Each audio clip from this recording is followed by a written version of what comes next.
When we discussed variable elimination, we said that variable elimination is correct no matter the elimination ordering that's used, but we also showed that the elimination ordering can make a very significant difference to the computational complexity of the algorithm.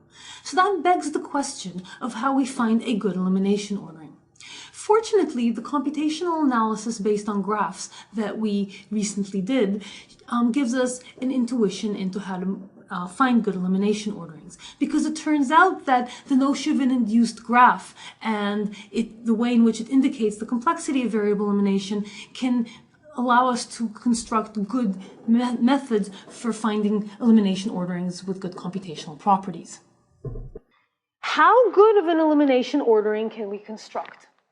So here is yet another example of the fact that any interesting problem is NP-hard. So the following problem is NP-hard also. For graph H, determining whether there exists any elimination ordering alpha for which the induced width is less than or equal to some fixed value k, that problem is NP-complete. So you might say to yourself, well, that's not surprising. I mean, probabilistic inference is NP-complete, so obviously finding a really good elimination ordering is going to be NP-complete. Turns out that this is a separate NP hardness problem. That is, even if you could solve this problem, even if somebody gave you the best elimination ordering, you're still going to have graphs for which the width is sufficiently large so that you can't actually solve the problem in polynomial time. So finding the best induced width, or the elimination ordering that gives you the best induced width does not give you polynomial time performance in general. And so these are two separate NP-hard problems. So how do you find a good elimination ordering? Fortunately, simple heuristics actually do pretty well. So one standard way of finding good elimination ordering is to simply do a greedy search, eliminating one variable at a time, where at each point in the elimination, you use some kind of heuristic cost function to decide which variable you're going to eliminate next. And there's some obvious cost functions to use, and it turns out that surprisingly they work pretty well. So, for example, one cost function is what's called min neighbors, which is to pick the node that has the minimal number of neighbors in the current graph. So you want to pick the variable that's connected to the fewest friends so that it has the smallest party or produces the smallest factor. So this corresponds to the smallest factor, or the one whose cardinality is smallest in terms of number of variables.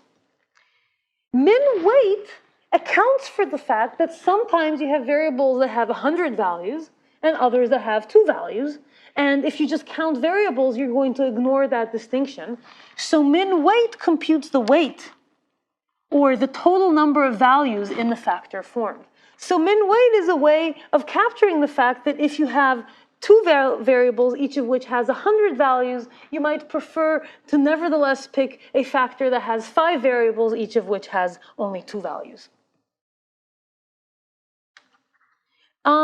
So these just look at the size of the factors formed, and they ignore the fact that some of these factors might be inevitable.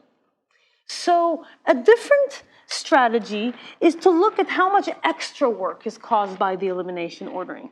So min-fill is a strategy that says, if I eliminate this node, how many nodes that weren't friends before become friends due to this elimination step?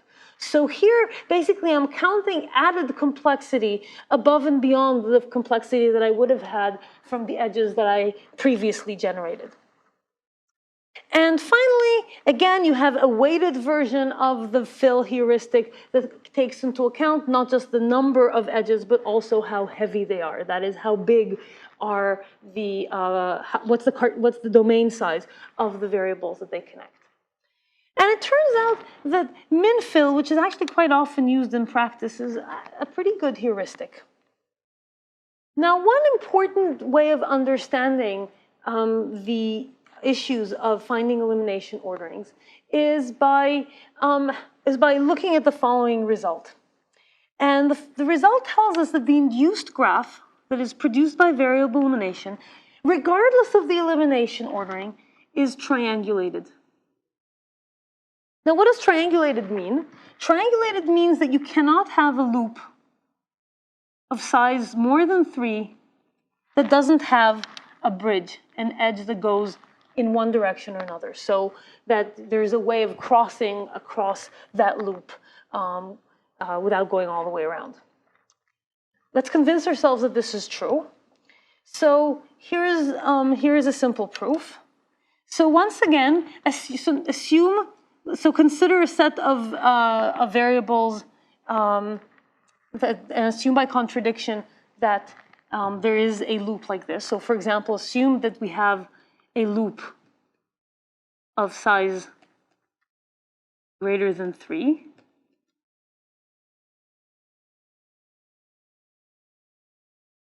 And again, one of these variables has to be the first to be eliminated. So assume that C is first to be eliminated. Well, once we eliminate C, we end up introducing an edge between B and D. And so there has to be an edge between those two neighbors of C. Because when C is eliminated, the CD edge must exist. The CB edge must exist, because as we've observed before, you don't add any neighbors to C once you eliminate it. And so at that point, a fill edge must be added.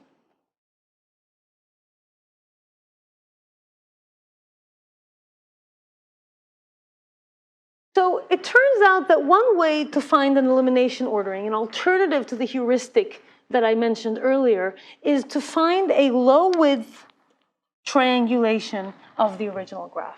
And there's been a lot of work in the graph theory literature on triangulating graphs, which we're not going to talk about, but it turns out that you could use all of that literature for finding good low-width triangulations and then use that for constructing an elimination ordering. So now let's convince ourselves that this can make a big difference. So let's consider a practical application. And this is an application to robot localization and mapping. So what we're going to see here is a robot moving around.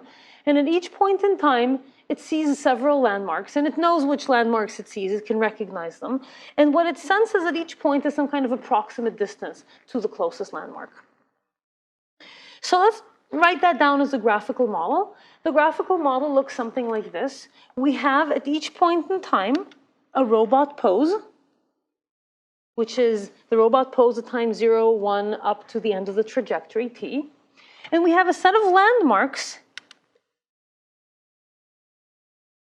whose positions are fixed. The landmarks don't move. So notice that these are not random variables that change over time. They're just there and they're constant. And what you see here in gray are the observations. So this, for example, assumes that at time 1, robot saw landmark 1. And so what we have here is the observation. The observed distance is a function of the robot pose and the landmark position.